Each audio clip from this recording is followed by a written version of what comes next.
Greenwich Village, USA. While suburban utopia Levittown may have been in the same state, the village might as well have been in a different country.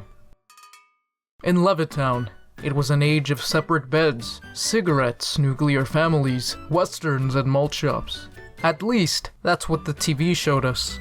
But here in the village was the place of poets, writers, black turtlenecks, and smoke-filled lounges. While the media pushed conformity, segments of America pushed for change. Some of these pushers were members of the Beat Generation.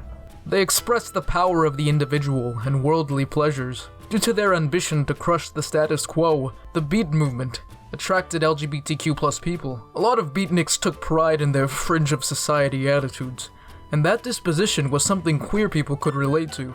Famous beatnik writers like Allen Ginsberg, a member of the community in San Francisco, talked openly about sexuality, including his own homosexuality. Over time, Greenwich Village became a hotspot for LGBTQ+ people, a place where outsiders could meet other outsiders. Although the police indulged in their vehement hatred of so-called perversions, often arresting cruisers and raiding bars, shared persecution created community. San Francisco's beatnik and LGBTQ+ community grew tremendously.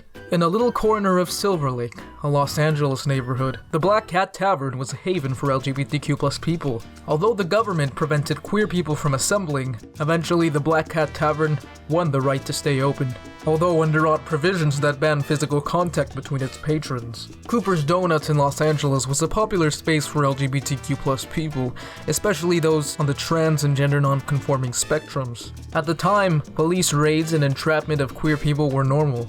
However, in 1959, when trying to arrest a few of its patrons, some trans women at the bar began to fight back, throwing food and drinks at officers. A riot erupted between the police and the people, and this uprising marked another victory for LGBTQ+ visibility and community.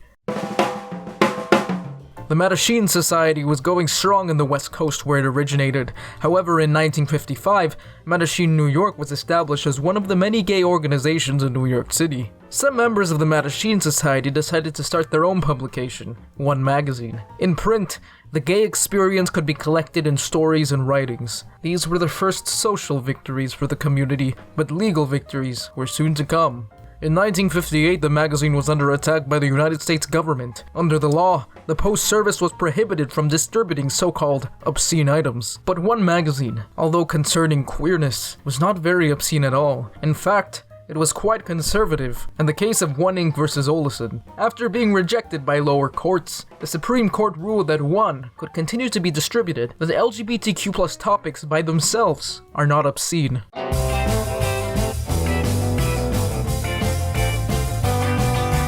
As the culture evolved, very distinct countercultures also came to the stage. Rock and roll, although not completely countercultural, considering its success with the masses, instilled the spirit of rebellion in youth. The teenager was born. In the United Kingdom, political leaders and lawmakers had decided to reconsider the current criminalization of homosexuality. In 1957, they released the Wolfenden Report, which said that criminalizing homosexual behavior was a violation of LGBTQ+ people's rights. It was highly controversial among lawmakers, but it would eventually lead to legal victories for the LGBTQ+ community in 1967, with the legalization of sodomy in the United Kingdom. Around the world, legal victories for the LGBTQ+ community were propping up everywhere. Countries like Jordan, Greece, and Thailand legalized homosexuality throughout the 1950s. Although in the West the movement was painted as white, middle-class, gay, and male, there were far deeper layers to the fight for LGBTQ+ rights. Though these groups may be the most visible of the community, that does not take away the thousands of fights fought by trans people, people of color, women, and other groups whose voices were deemed unworthy by society. The LGBTQ+ experience was vast and worldwide, and the world was about to see just how diverse it was. James Baldwin. James Baldwin was a gay civil rights activist and writer. Although James Baldwin's work spanned several decades, it is in 1956 that he published Giovanni's Room, a book that dealt heavily with LGBTQ+ themes and portrayed a very poignant gay romance. Baldwin would become a highly influential person in the civil rights movement, pointing out the problems of white supremacy, and his Bites of Reality made him one of the most celebrated writers in American history. James Dean. James Dean was one of the superstar actors of the golden age of Hollywood, starring in teenage angst films like Rebel Without a Cause. Many people speculated about Dean's sexuality, however, he was rather open about his bisexuality, stating that he wasn't gay, but he wasn't straight either. He had numerous relationships with famous male and female stars until his untimely death in 1955. Louise Lawrence. Louise Lawrence was a trans woman and activist for the trans community. She helped sexologist Alfred Kinsey correspond with trans people to further understand their stories. With Virginia Prince, she later started a trans publication called Transvestia. Yukio Mishima. Although a lot of Yukio Mishima's work is controversial to say the least, he is still a significant LGBTQ+ figure. He was a writer of novels, plays, and poems, as well as acting in and directing numerous films. He is one of Japan's most significant literary icons, and he was a same-gender loving man. Some of his works deal with homosexual themes. In fact, the work that brought him to international fame, which is especially significant in a time that often shunned these ideas, deals with these same themes.